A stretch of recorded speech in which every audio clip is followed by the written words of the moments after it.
নমস্কাৰ welcome to আদাৰ foundation classes তো আমি সিৰিজ আৰম্ভ কৰিছিলোঁ সেই সিৰিজটোৰ মানে আমি ভিডিঅ' দিছিলোঁ কণ্টিনিউৱাইজ তো আমাৰ লাষ্ট ক্লাছলৈ হৈছিল কি আমাৰ অবজেক্ট ছাবজেক্ট আৰু অবজেক্ট কি হয় এক্টিভ ভইচ আৰু কেনেকৈ আমি এটা চেণ্টেঞ্চ দেখা পাই গম পাব পাৰোঁ যে কি ছাবজেক্ট আৰু এক্টিভ ভইচ আৰু পেছিভ ভইচত কেনেকৈ থাকে এইটো বস্তু আমি শিকিছিলোঁ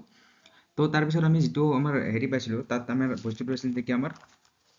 তাৰ নেক্সট আছিল যে কি আমাৰ প্ৰিডিকেট হোৱাট ইজ প্ৰিডিকেট তো প্ৰিডিকেট কি হয় তো প্ৰিডিকেট কি হয় বুলি জানিব লাগিলে আমি তো আমি কৈছিলোঁ যে কি যিটো আমাৰ যাক আমি ছাবজেক্টৰ কাৰণে আমি যিবোৰ কথা কোৱা হয় আমি যেনেকৈ আগৰ প্ৰিভিয়াছ ক্লাছত আমি পাইছোঁ কি ছাবজেক্ট কি হয় যিটোৰ বাবে আমি কথাষাৰ কওঁ যাৰ বাবে আমি কথাষাৰ কওঁ আৰু যিটো কাৰ্য কৰি থাকে সেইটোক আমি ছাবজেক্ট বুলি কয় অৰ্থাৎ ছাবজেক্টৰ বাবে যিবোৰ কথা কোৱা হয় তো আমি সেই সকলোবোৰকে আমি কি বুলি কওঁ আমি প্ৰিডিকেট বুলি কওঁ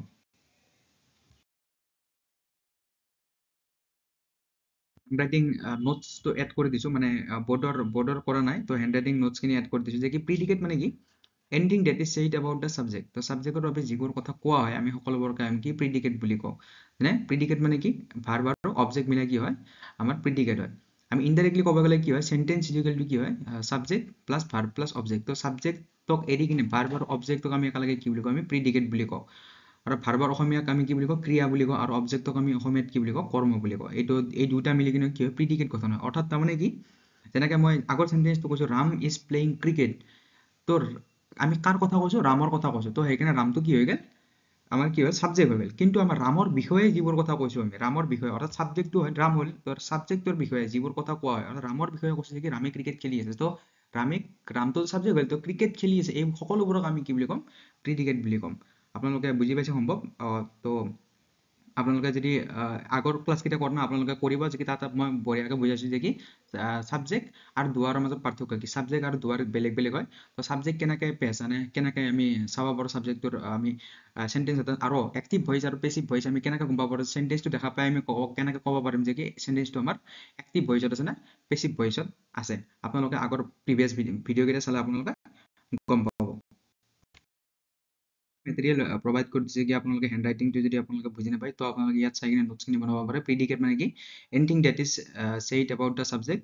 আৰু 2 নম্বৰ আছে প্ৰিডিকেট মানে কি ভাৰ্ব প্লাছ অবজেক্ট মই অলৰেডি কৈছোঁ এইটো মইতো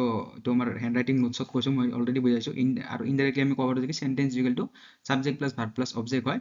আৰু ভাৰ্ব মানে কি আমি অসমীয়াত কি ক্ৰিয়া বুলি কওঁ আৰু অবজেক্ট মানে কি এইটো কৰ্তা বুলি কওঁ এইটো মানে কি ক্ৰিয়া আৰু কৰ্তাটো মই এইটো হোৱাটছআপ লেংগুৱেজত এইটো ইউজ কৰিছোঁ তো অসমীয়া বা ইংলিছ মিডিয়ামৰ সকলো ল'ৰা ছোৱালী বা যিকোনো এক্সামৰ বাবে যোনে পঢ়ি আছে তো সকলোকে এইটো বস্তু গম পাব পাৰে তো নেক্সট আমাৰ যিটো ভিডিঅ' আহিব তাত আমি গম পাব শিকিম যে কি ফাইণ্ড দ্য অবজেক্ট আমি চেণ্টেন্সত কেনেকৈ অবজেক্ট চিনিব পাৰোঁ কেনেকৈ চেণ্টেন্সত অবজেক্ট আছে নে নাই নে অবজেক্ট থাকে বা নাথাকে অবজেক্ট কোনটো হয় কি হয় তো সেইটো আমাৰ নেক্সট ভিডিঅ'ত আহিব তো আপোনালোকে ভিডিঅ'বোৰ মৰম চেনেল দিব আৰু চেনেলটো ছাবস্ক্ৰাইব কৰি ল'ব তো কমপ্লিট অসমীয়াত প্ৰভাইড কৰা হ'ব এইটো কমপ্লিটলি চিৰিজটো থেংক ইউ আজিৰ কাৰণে এইখিনি আছিল ধন্যবাদ জয় অসম ৰাধে ৰাধে থেংক ইউ